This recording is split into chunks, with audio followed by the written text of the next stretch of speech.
As you'll probably know by now that training is more than just putting in the time. It's about constantly learning and adapting. And in this video, I'll guide you through the key steps in training period 3 to help you keep that upward trajectory.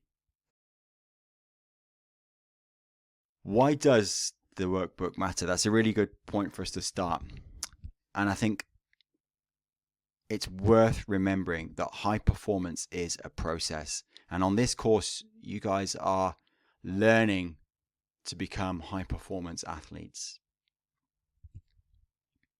So we can focus on all aspects of performance within this workbook, and those are the 4 coactives which we've covered before in workbooks, in training period 1 and training period 2, and that is technical, tactical, physical, and mental.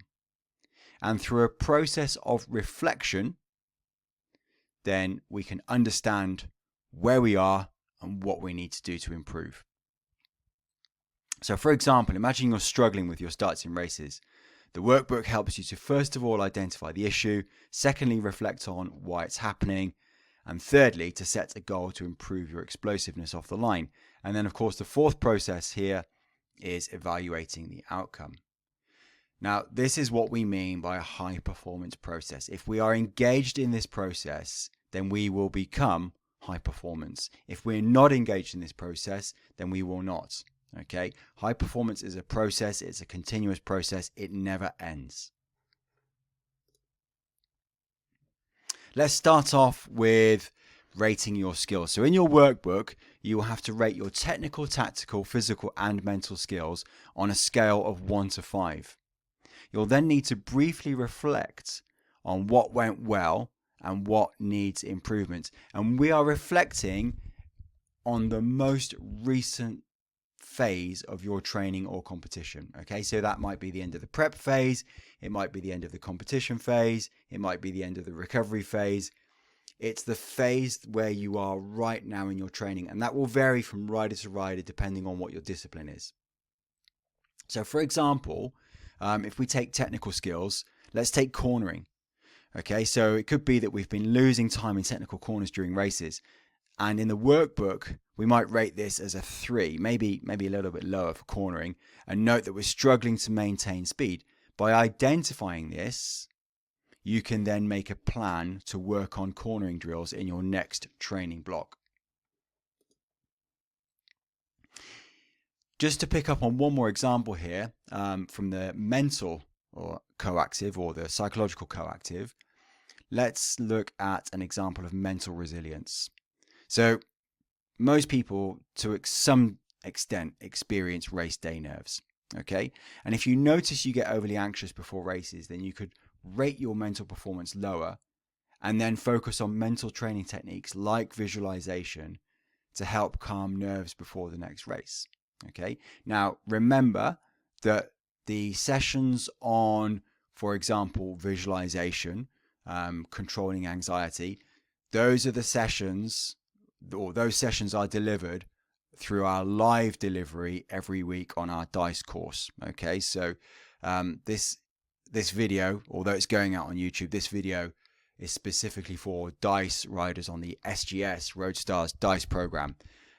So our weekly live sessions will cover interventions such as those. Let's move on to goal setting. So once we've gone through our performance analysis, we then need to set ourselves some goals. And our goals, of course, have to be SMART goals. So they have to be specific, measurable, achievable, realistic, and time-bound. Okay? And what I want you to do is choose 2 priority areas to focus on. So technical, tactical, physical, or mental, choose 2 of those. For example, if we're choosing the technical goal and it's cornering, so your goal might be, okay, I want to improve my cornering speed by practicing technical descents twice a week for 4 weeks, measuring success by holding speed through corners in the next race. Okay. For a mental goal, then it might be something like dealing with race anxiety. So the overall goal might be to reduce pre-race anxiety by using breathing techniques and visualization before each race for the next 3 events. Okay, now we need to make sure that we are making our goals SMART. So just to remind you, what we mean by a SMART goal. If we've got a technical goal of climbing performance, then the specific part here, the specific description of the goal would be to improve climbing efficiency by reducing time taken to climb a specific local hill. Okay, so for example, 1 kilometer at an 8% gradient. Okay, now you will know that data because you will have a head unit which will give you both distance and gradients. In terms of the measurable elements, we will be measuring success by achieving a personal best time, reducing the time by 10% over the next 6 weeks. That's down to you, okay? But you have to define how that goal or how progress towards that goal is going to be measured. Achievable, well, I'll work on my climbing technique and strength incorporating 2 hill sessions per week, okay? Is that achievable? If it's not, then obviously it doesn't become a goal. Is it realistic? So the 10% time reduction is a challenging but realistic target based on current performance data. So, you know, we're not aiming to do something which is not achievable, or sorry, not realistically achievable within the time frame that we're describing. And then, of course, the time frame in this example, it's 6 weeks. Okay. The area where most people kind of trip up, and I did it myself a little bit there, is achievable and realistic. Achievable means, you know, can we actually allocate the time to doing this? Okay. Can we do this in our training? Can we make this intervention? Realistic means, okay, is that goal realistic? Okay. Am I going to win, you know, a world championship in the next 2 years, 3 years, example, okay? Or am I going to improve my climbing ability by 10% within the next 6 weeks? All right, so make sure you're not getting kind of too tripped over on the difference between achievable and realistic.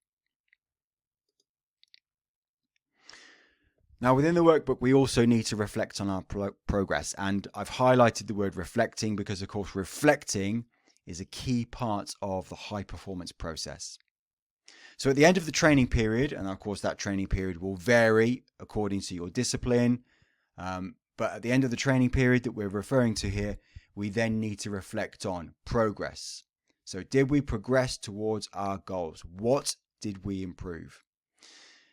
We can then think about what our biggest improvements were. So where did we improve the most? And then that leads us on to the next area, which is, okay, what do we focus on next? So you reflect on your last training period, and you then start to think about, okay, what do I do next? What do I need to focus on next? And of course, we're focusing here on, you know, something that is either technical, tactical, mental, or physical. Okay, so if the goal was to improve cornering, I want you to reflect on whether the extra practice paid off in the next race. Did you maintain a better speed through the turns? If so, can you rate this as a success and move on to another area like sprint finishes? Okay. And so, you know, that process, you know, your objective here really is to be able to document that process. And as assessors, what we will be doing is we will be assessing your ability to document that process and for that process to make sense. If it doesn't make sense to us, then it won't make sense to you. So that's what we're looking for when we are assessing whether you have achieved competency or not yet competency when we come to assess your workbooks.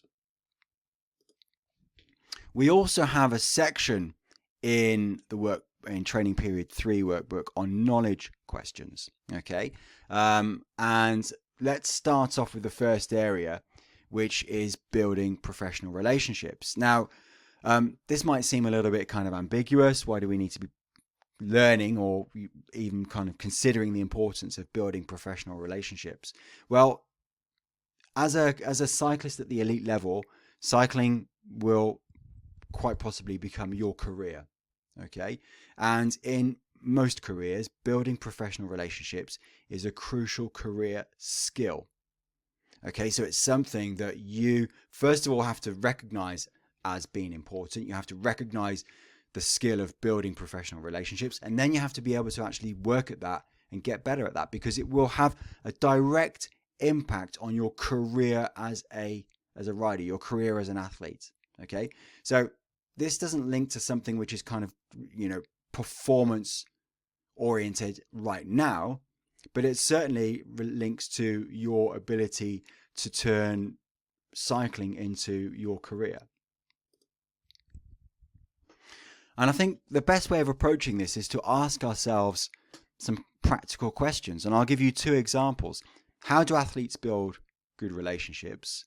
And why, for instance, is being reliable important? And here's an example. So in a team pursuit, each rider needs to trust their teammates to hold pace and pull at the right amount of time. And by being reliable and clear in communication, the team works more efficiently and avoids wasting energy through miscoordination. The key word here, of course, being miscoordination. Miscoordination in a team pursuit where the difference between first and third is fractions of a second. Well, having that ability to build a good working relationship with your teammates will enable you to actually go quicker, because what we will be doing is, or what you will be doing, I should say, is eliminating errors.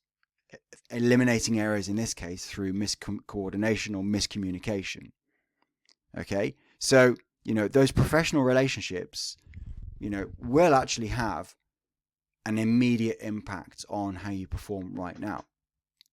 The main idea about professional relationships is, in terms of your career, but it will have an impact on how you are performing at this moment in time, or at this moment in time in terms of where you are with your cycling career. Now, the other element here to think about is feedback. Now, we cannot improve without good feedback. Okay, and when I say good feedback, the word good does not mean feedback which is telling you you are good, okay? But feedback which is relevant, feedback which is accurate, feedback which is reliable, feedback which is valid, okay? That's what we mean by good feedback. But sometimes people treat feedback in the wrong way, and it can sometimes create conflict. And again, as part of your career development, you've quite possibly already experienced conflict within cycling, within training, okay, within kind of becoming that process of becoming an elite performer. And so we need to recognize that conflict happens. Okay, it's a natural part of being in a high performance environment. Okay, and right now, some of you are already in high performance environments, but actually you're all in a high performance development environment at the very least. And you will quite possibly have already experienced conflict. And so long as you are competing in bike races, you will be coming across conflict. And so we can't avoid conflict, but we do have a responsibility to learn how to resolve it effectively. And I think the first step there is to recognize feedback for what it is. Feedback is essential. It's not criticism. It's a tool to improve. Now, that's not to say that people who give feedback can't actually frame it without it seeming critical. So it's your role as an athlete to recognize that actually, although I might feel like some feedback is a kind of, could be interpreted as a personal criticism, I can actually use this feedback to make myself a better rider. So for example, if you and a teammate disagree on race strategy, work it through by discussing different approaches. Maybe one rider prefers a more aggressive style while the other person favors a more patient style. And so by discussing your reasoning, you can agree on a tactic that combines both strategies. Now, you might be listening to this thinking, well, who's going to listen to me? Like, at what point do I, does my kind of like initiation of a discussion, how does that kind of come into things? Where do I start with that? Well, I think that's where recognizing that you need to have leadership skills.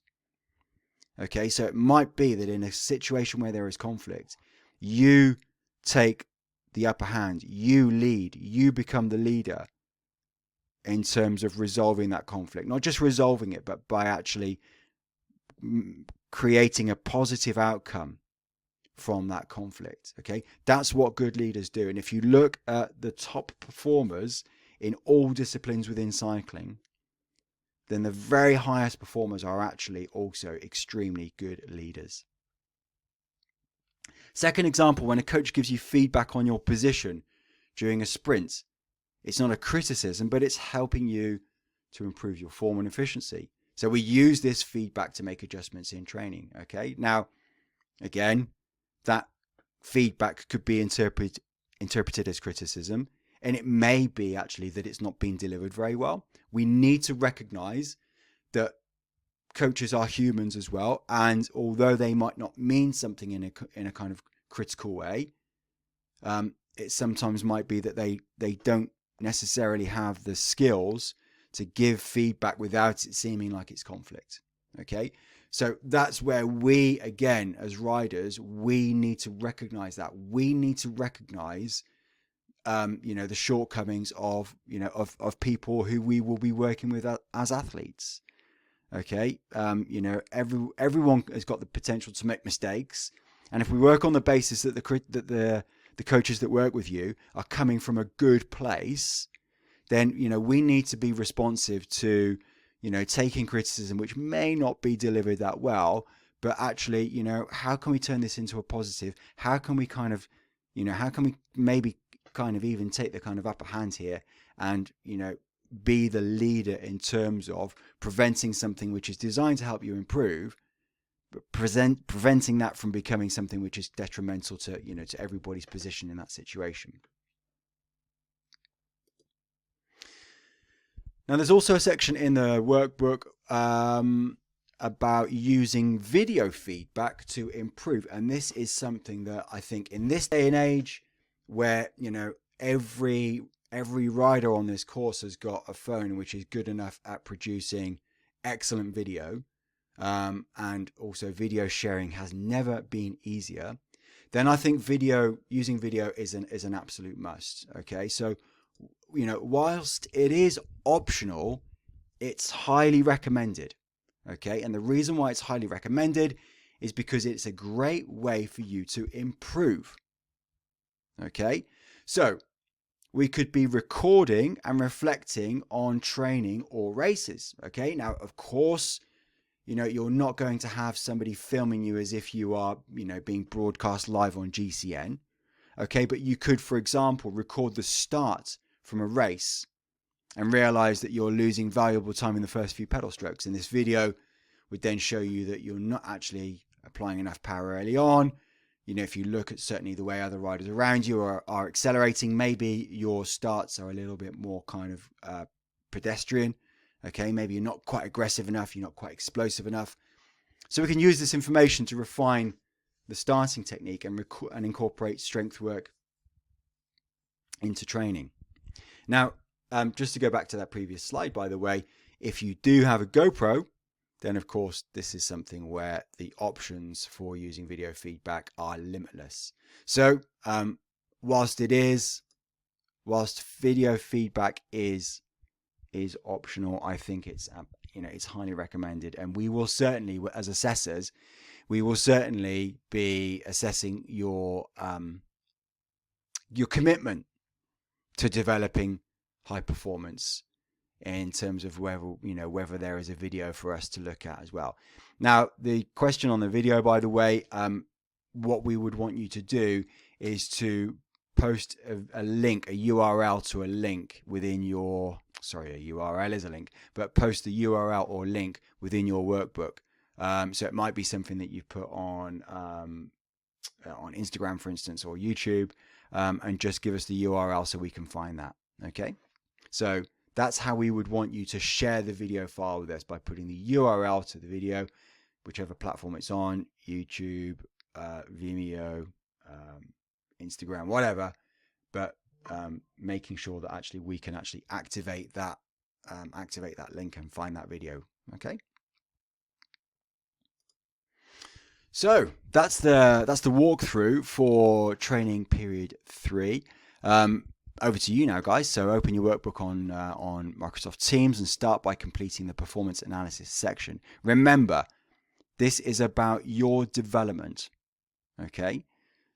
So be honest and be reflective to get the most out of this. This is the third and final training period that we are going to be assessing as part of our DiSE program.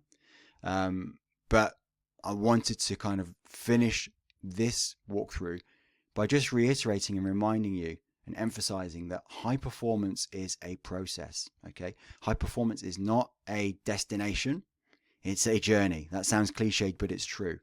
Okay, and as high performance athletes, okay, we have to learn and we have to go through processes which this workbook is walking you through. Okay, so good luck with it, guys, and I'm looking forward to looking at the finished results when they come in.